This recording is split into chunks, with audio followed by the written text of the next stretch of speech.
Assalamualaikum warahmatullahi wabarakatuh. Jumpa lagi dengan saya Muhammad Alwin Abdillah di channel YouTube Alwin Abdillah, channel yang bertujuan menebarkan kebaikan kepada siapapun setiap harinya.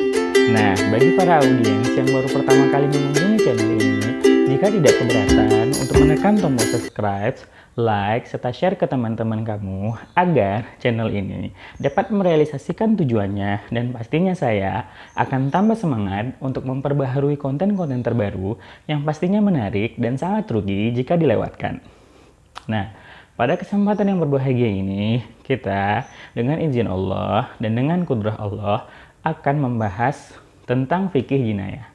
Nah, kita berada di kajian fikih jinayah part keempat yang merupakan sambungan ataupun lanjutan daripada kajian fikih jinayah part ketiga. Nah, pada kesempatan yang berbahagia ini, kita akan membahas beberapa permasalahan terkait fikih jinayah.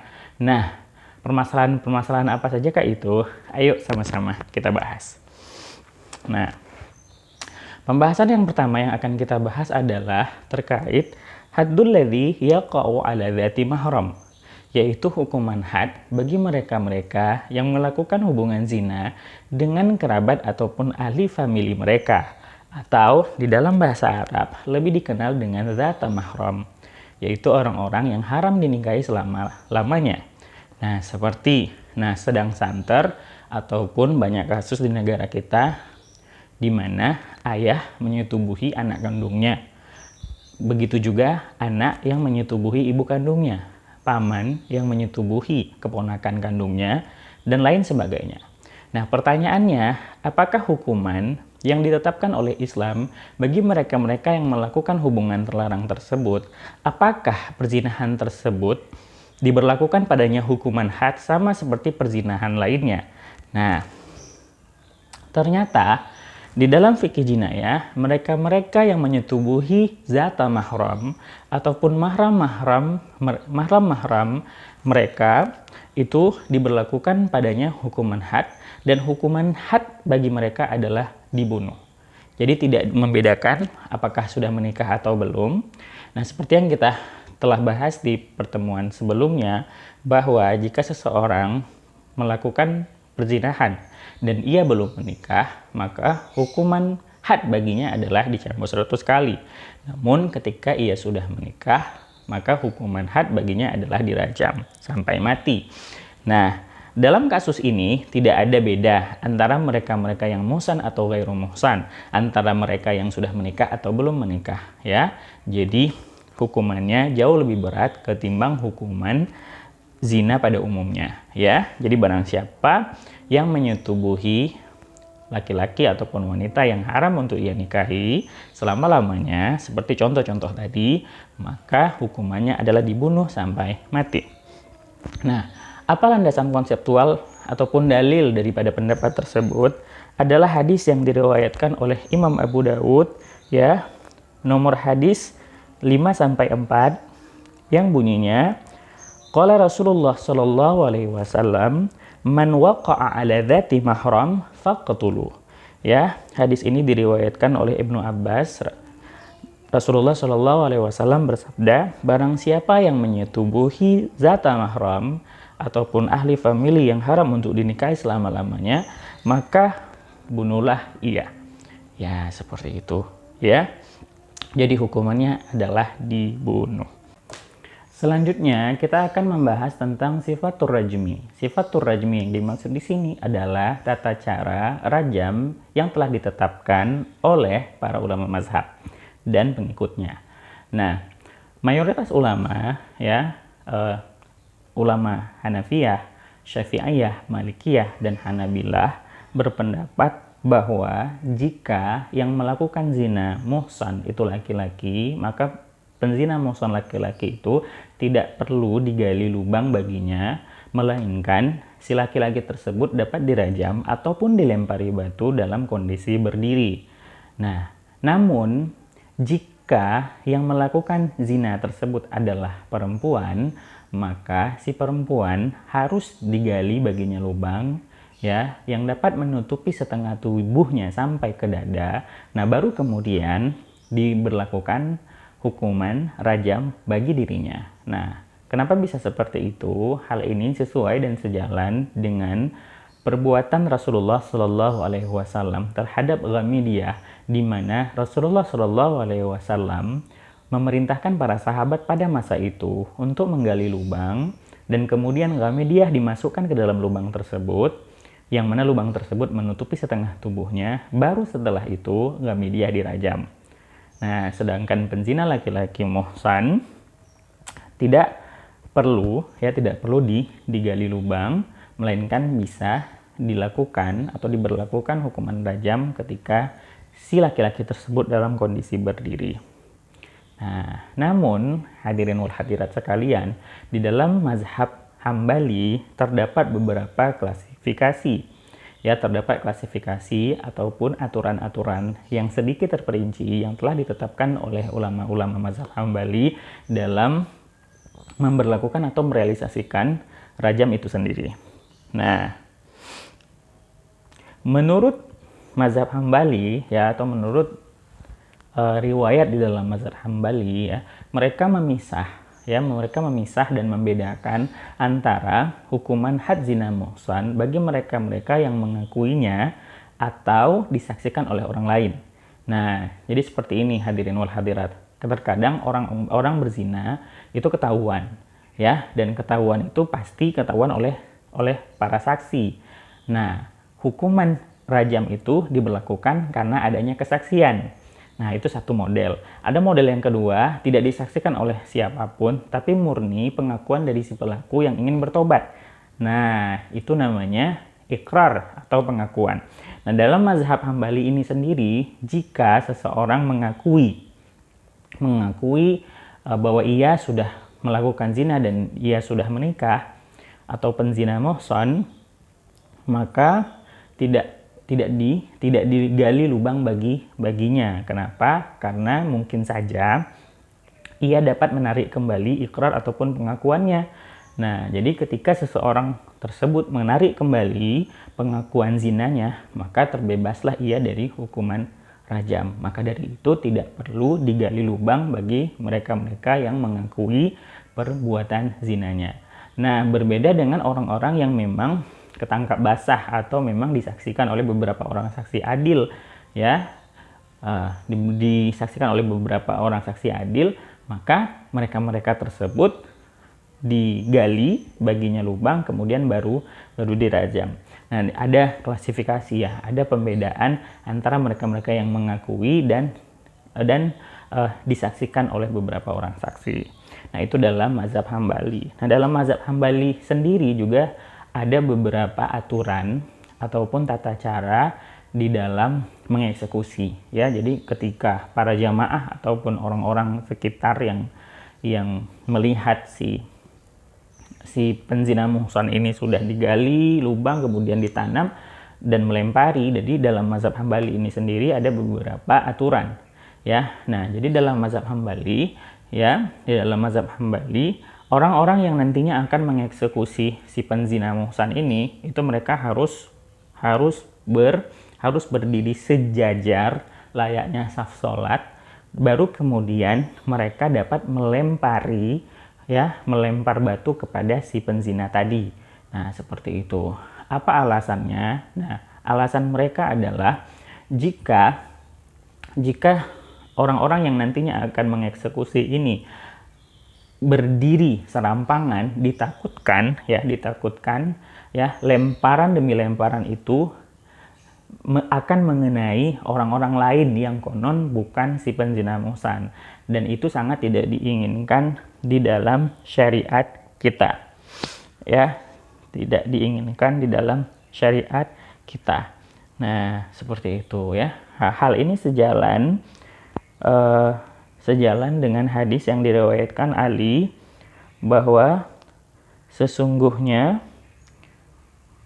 Rasulullah Shallallahu Alaihi Wasallam ketika memerintahkan para sahabat melempari atau untuk merajam Hamdaniyah, ia dikeluarkan untuk dieksekusi pada hari Jumat, kemudian digali baginya lubang dan ia dimasukkan ke dalam lubang tersebut, kemudian masyarakat ataupun orang-orang pada saat itu berkumpul dan melemparinya. Kemudian Rasulullah Shallallahu Alaihi Wasallam bersabda bahwa bukan seperti itu eksekusi rajam yang diinginkan, karena ditakutkan jika kalian semua itu berdiri serampangan nantinya akan melempari satu sama lain dan akan mengenai satu sama lain, yang konon bukan itu tujuan dari rajam. Jadi tujuan dari rajam itu adalah lemparan itu fokus mengenai seseorang yang sudah melakukan zina atau yang wajib diberlakukan baginya hukuman rajam. Maka dari itu ulama Hambali berpendapat bahwa tata caranya adalah berdiri sejajar, ya, berdiri sejajar, tidak berdiri serampangan agar lemparan demi lemparan itu dapat mengenai si pelaku zina tadi. Nah, seperti itu ya. Seperti itu di dalam mazhab Hambali. Nah, pemirsa. Nah, selanjutnya kita akan membahas tentang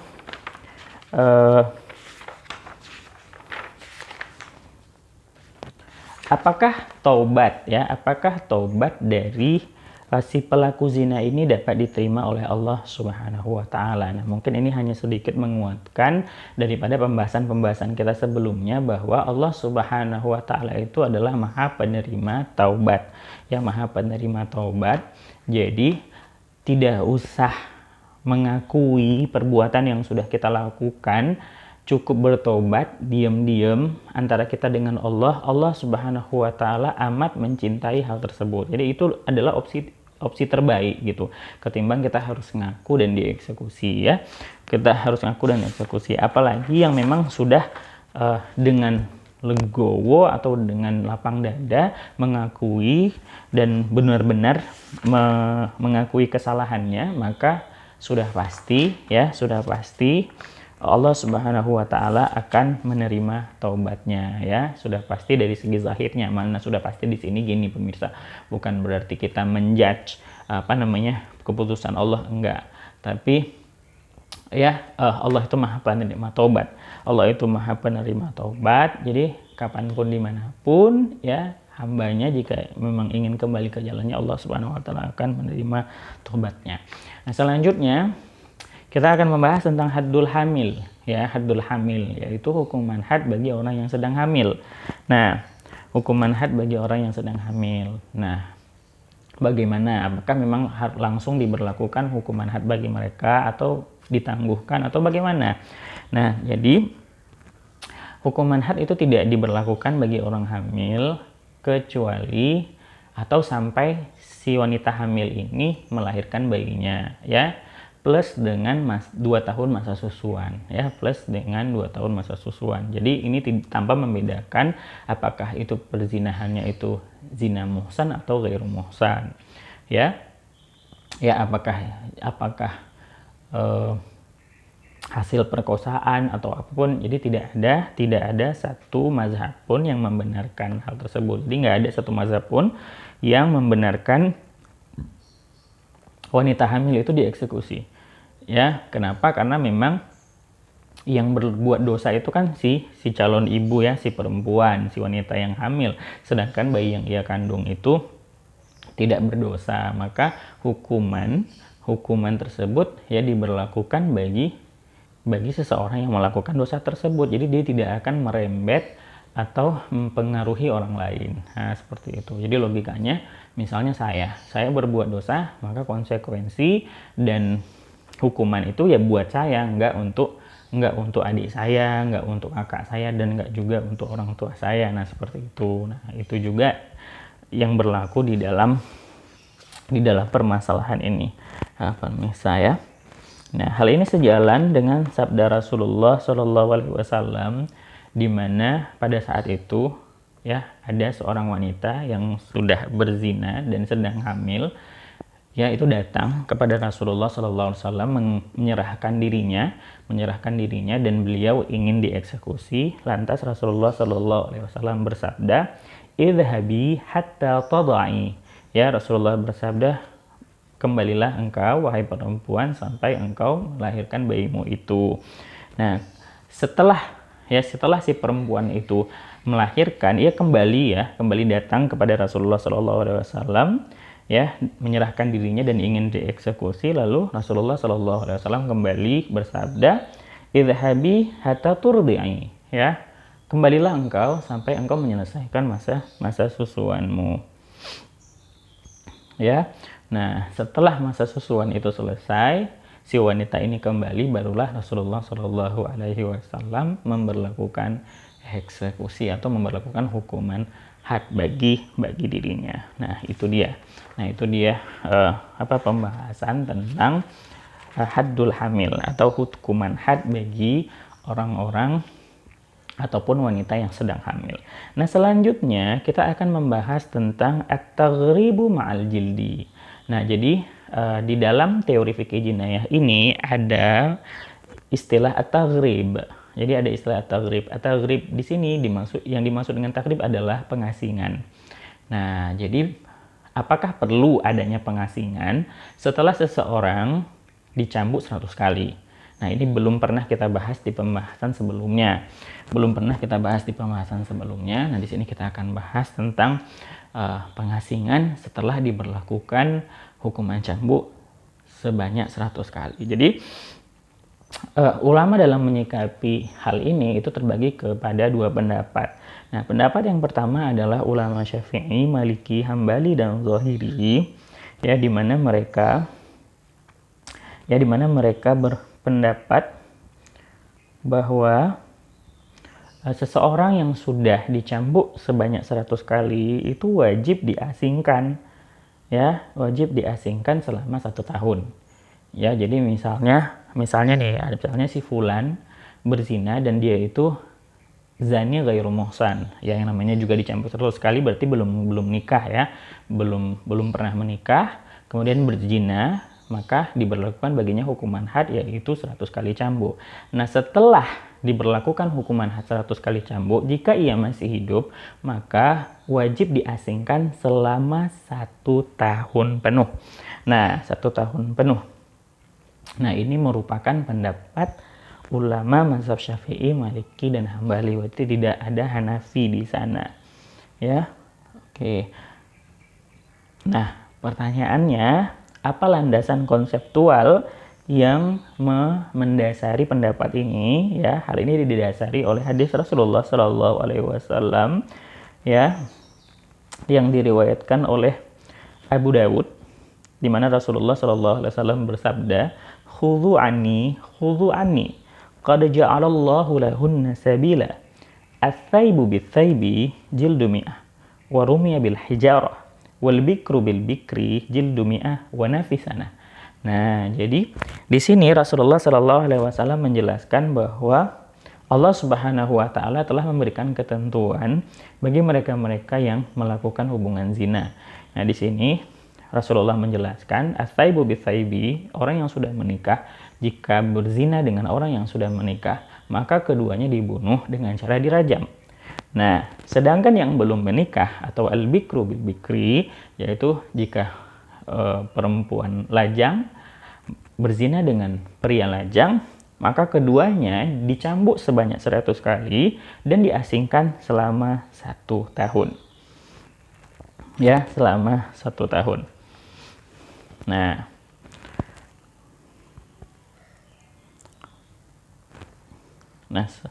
selanjutnya, ulama Syafi'i dan Hambali yaitu memberikan batasannya di tempat apa atau sejauh apa seseorang itu harus diasingkan. Maksudnya apakah harus jauh dari tempat tinggalnya atau di tempat yang seperti apa. Nah, jadi mazhab Syafi'i dan Hambali, ya, dalam sebuah riwayat menjelaskan bahwa keduanya itu wajib diasingkan selama 1 tahun dari negerinya atau tempat kediamannya ke tempat lain, ya, sejauh, ya, jarak masafah kasar sholat atau sejauh jarak kasar sholat, dan dia itu 1 hari 1 malam. Nah, seperti itu menurut mazhab Syafi'i, ya, mazhab Syafi'i dan Hambali dalam sebuah riwayat. Nah, pertanyaannya, Nah, apakah wanita? Nah, ini pertanyaannya nih lagi nih. Ada. Tadi kan secara umum seperti itu. Secara umum misalnya yang berzina baik laki-laki atau wanita, mereka keduanya itu diasingkan. Nah, dalam menyikapi perempuan ya. Jadi wanita ini jadi ulama ini sepakat jika laki-laki melakukan zina itu wajib diasingkan. Nah, kalau wanita ini gimana? Jadi mazhab Hambali ya, dalam mazhab Hambali itu mazhab Hambali berpendapat, nah jadi seorang wanita itu boleh ataupun ya wajib diasingkan jika bersama dengan mahram. Ya, jika bersama dengan mahram. Nah, sedangkan mazhab Maliki ya, itu berpendapat tidak dibenarkan mengasingkan perempuan, ya tidak dibenarkan mengasingkan perempuan apabila ia melakukan zina walaupun bersama dengan mahram. Nah, jadi dalam mazhab Maliki itu tidak ini ya pemirsa ya, nggak boleh. Jadi wanita yang melakukan zina dan dia itu masih gadis, maksudnya sebelum melakukan zina dia gadis, kemudian melakukan zina, maka tidak perlu diasingkan ya, yang diasingkan itu hanyalah laki-laki. Sedangkan mazhab Hambali berpendapat diasingkan jika bersama dengan mahram. Ya, jika bersama dengan mahram. Nah, di sini kita tidak menemukan pengerucutan ataupun pengkhususan dari mazhab Syafi'i ya. Jadi mungkin saja bisa kita simpulkan bahwa mazhab Syafi'i berpendapat bahwa baik laki-laki ataupun perempuan jika melakukan hubungan zina ya dan belum menikah diasingkan selama 1 tahun penuh tanpa membedakan apakah dia itu laki-laki ataupun perempuan. Nah, itu tadi. Nah, sedangkan pendapat yang kedua, tadi kan kita udah ngomong di awal bahwa dalam masalah apa ada nggak nih hukuman plus yaitu pengasingan, ulama kan terbagi pada 2 kelompok. Yang pertama tadi ada Syafi'i, Maliki, Hambali, dan Zahiri. Mereka berpendapat ya ada yang namanya pengasingan ya. Jadi setelah dieksekusi diasingkan lagi 1 tahun, tapi berbeda dari segi apakah perempuan juga diasingkan, bagaimana jaraknya, kan seperti itu. Nah, sedangkan ulama Hanafi ya pemirsa, berpendapat bahwa la taghrib fi haddil jild albattah. Nah, jadi dalam mazhab Hanafi itu tidak ada hukuman tambahan. Jadi nggak ada tuh yang namanya pengasingan setelah seseorang dicambuk. Ya udah dicambuk, cukup dicambuk, tidak ada lagi hukuman tambahan yaitu pengasingan selama 1 tahun. Ya, nah dalil apa yang mendasari mereka berpendapat dengan pendapat ini? Nah, ternyata ulama Hanafiyah itu mengambil dalil firman Allah Subhanahu wa taala pada surat An-Nur ayat 2, di mana Allah Subhanahu wa taala berfirman, "A'udzubillahi minasyaitonirrajim. Bismillahirrahmanirrahim. Az-zaniyatu waz-zani fajlidu kulla wahidin minhuma mi'ata jaldah." Ya, jadi penzina laki-laki dan penzina perempuan maka cambuklah tiap-tiap daripada keduanya itu sebanyak 100 kali cambuk. Nah, jadi di dalam ayat ini itu tidak ada yang namanya hukuman tambahan yaitu hukuman pengasingan. Hanya cambuk saja. Nah, seperti itu ya. Nah, ya kenapa? Ya bukan aneh ya, maksudnya kan padahal kalau menurut saya hadis ini sudah dikhususkan dengan ayat ini sudah dikhususkan dengan hadis Rasulullah tadi ya. Kenapa? Karena kan fungsi sunnah atau fungsi hadis itu adalah mengkhususkan ataupun mengklasifikasi umumnya Al-Quran. Nah, seperti itu ya. Ya, kemungkinan hadis yang dijadikan sebagai landasan konseptual oleh mazhab Syafi'i, Maliki, dan Hambali tadi ya tidak sah untuk dijadikan dalil dalam mazhab Hanafi. Nah, mungkin seperti itu. Makanya mazhab Hanafi tetap menggunakan umumnya ayat ini ya yang terdapat dalam surat An-Nur. Nah, seperti itu.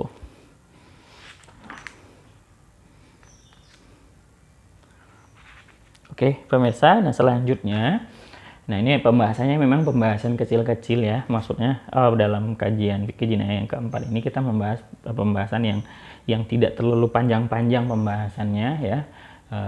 Kenapa? Karena ini memang lebih kepada permasalahan-permasalahan cabang daripada zina itu sendiri ya. Sedangkan zina dan sebagainya itu udah kita bahas di kajian fikih zina ya sebelumnya.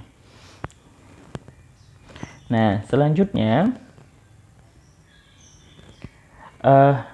manjalada atau manjulida summa bana ihsanuhu. Nah, di sini ada juga pembahasan yang tidak kalah pentingnya ya, tidak kalah pentingnya. Nah, ini ternyata terjadi nih pemirsa. Nah jadi mereka-mereka yang pada awalnya pemirsa dianggap oleh hakim termasuk ke dalam penzina yang ghairu muhsan atau belum menikah, diberlakukan bagi mereka berdua yaitu hukuman had, yaitu hukuman cambuk sebanyak 100 kali. Nah, kemudian ternyata ketahuan atau diidentifikasi bahwa mereka itu sebenarnya sudah menikah, maksudnya sudah pernah menikah gitu, baik si laki-laki ataupun si perempuan. Nah, kan udah terlanjur dicambuk. Nah, apakah mereka dibiarkan begitu saja atau diberlakukan hukuman lain? Jadi ternyata bagi mereka-mereka yang pada awalnya sudah dieksekusi cambuk, ya sudah dihukum cambuk karena dianggap mereka itu tergolong ke dalam penzina ghairu muhsan atau belum menikah. Kemudian diidentifikasi bahwa mereka sudah menikah, maka keduanya, jika kedua-duanya memang sudah menikah atau penzina muhsan, itu sesegera mungkin diberlakukan bagi mereka hukuman rajam. Hal ini sejalan dengan apa yang dilakukan Rasulullah SAW, yang ini termaktub di dalam Sunan Baihaqi, di mana anna Rasulullah SAW jalada rajulan fi zina mi'ah fa akhbara annahu kana ahsana fa amara bihi farajama. Nah, jadi Rasulullah SAW dalam sebuah hadis yang diriwayatkan oleh Jabir, di sana Rasulullah di dalam hadis ini Rasulullah dijelaskan bahwa telah mencambuk 100 kali seorang laki-laki ya, seorang laki-laki. Kemudian Rasulullah diberitahu setelah dicambuk bahwasanya si laki-laki ini sudah menikah atau penzina muhsan. Maka Rasulullah SAW memerintahkan Jabir untuk merajamnya. Nah, jadi memerintahkan Jabir untuk merajamnya itu menandakan bahwa hukuman cambuk 100 kali tadi itu belum sempurna, maksudnya bukanlah hukuman bagi dia. Kenapa? Karena dia adalah penzina yang muhsan, sudah menikah, jadi hukumannya ya dibunuh.